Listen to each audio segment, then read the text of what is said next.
સત્યની સાથે જનતાનો અવાજ। આપ જોઈ રહ્યા છો 24 ન્યૂઝ નેટવર્ક। તાજા સમાચાર, ઝડપી અપડેટ અને સચોટ માહિતી 24 ન્યૂઝ નેટવર્ક સમાચાર સૌથી પહેલા। રાધનપુર ખાતે કોંગ્રેસ પાર્ટી દ્વારા વધતી મોંઘવારીના મુદ્દે વિરોધ નોંધાવી આવેદનપત્ર આપવામાં આવ્યું। રાધનપુર સેવા સદન ખાતે કોંગ્રેસના આગેવાનોની કાર્યકરોએ બળદગાડા સાથે પ્રતિકાત્મક વિરોધ પ્રદર્શન કરી સરકાર સામે રોષ વ્યક્ત કર્યો હતો। કોંગ્રેસના આગેવાનોએ જણાવ્યું હતું કે પેટ્રોલ, ડીઝલ, ગેસ સિલિન્ડર તેમજ રોજિંદા જીવનમાં ઉપયોગી ચીજવસ્તુઓના સતત વધી રહેલા ભાવને કારણે સામાન્ય અને મધ્યમ વર્ગના લોકોનું જીવન મુશ્કેલ બન્યું છે। ભાવ વધારાના કારણે ગરીબ અને શ્રમિક વર્ગ પર આર્થિક બોજ સતત વધી રહ્યો છે। પ્રદર્શન દરમિયાન કોંગ્રેસના કાર્યકરોએ બળદગાડા સાથે રેલી કાઢી ભાવ વધારા સામે સૂત્રોચ્ચાર કર્યા હતા।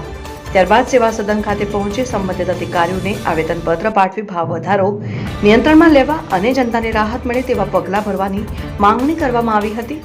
આ કાર્યક્રમમાં કોંગ્રેસના સ્થાનિક આગેવાનો, હોદ્દેદારો અને મોટી સંખ્યામાં કાર્યકરો ઉપસ્થિત રહ્યા હતા। સમગ્ર કાર્યક્રમ શાંતિપૂર્ણ માહોલમાં પૂર્ણ થયો હતો।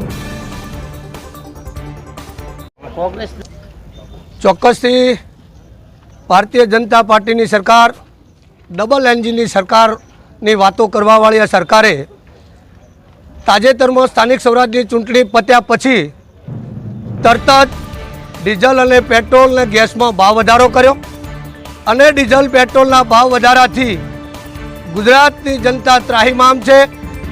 ગૃહિણીઓ હોય, ખેડૂત હોય કે ટ્રાન્સપોર્ટમાં પણ જે ભાવ વધી ગયા છે એના કારણથી, ક્યાંક શિક્ષકોના કારણથી અને શિક્ષણના કારણથી પેલા બાળકોને પણ ટ્રાન્સપોર્ટમાં કંઈક તકલીફો પડી, 200 રૂપિયાનો ભાવ વધારો કરી અને જે આજે ભારતીય જનતા પાર્ટીના કારણથી આમ જનતા ત્રાહિમામ થઈ રહી છે એના મુદ્દે અમે આજે રાધનપુર શહેર અને રાધનપુર તાલુકાની કોંગ્રેસ પરિવારની જનતા મળી અને અમે આજે મામલતદારશ્રીને આવેદનપત્ર આપ્યું છે કે આ બેરી અને મૂંગી સરકારના કાન ખોલો કે ગુજરાતની અંદર આજે ખેડૂત અને મહિલા પરેશાન, આજે આપ જોઈ રહ્યા છો મોંઘવારીથી ત્રાહિમામ ગુજરાત પોકારી રહ્યું છે, તોય આ બેરી મૂંગી આ સરકારના કાન ખુલતા નહીં। એના કાન ખોલવા માટે આજે કોંગ્રેસે આવેદનપત્ર આપી અને અમે આજે ધરણા પ્રદર્શન અથવા તો ચક્કાજામ કરવાનો પણ પ્રોગ્રામ કરીએ છીએ। ગુજરાત પ્રદેશ કોંગ્રેસના સન્માન્ય પ્રમુખ અમિતભાઈ ચાવડા સાહેબના આદેશ અનુસાર જો આનાથી પણ આ સરકાર કંઈ એના કાન નહીં ખોલે અને આનાથી કંઈ મોંઘવારીમાં અંકુશ નહીં લાવે તો આગળની રણનીતિ અમારી ગાંધી ચિંધ્યા માર્ગે પણ હશે। કોંગ્રેસ દ્વારા આજ સમગ્ર ગુજરાત રાજ્યમાં આ સરકારની વિફળતા, નિષ્ફળતા અને મોંઘવારીના અને અન્ય તમામ લોકોને લાગુ પડતા મુદ્દા માટે વિરોધ પ્રદર્શનનું આજે અમે કાર્યક્રમ આપ્યો છે।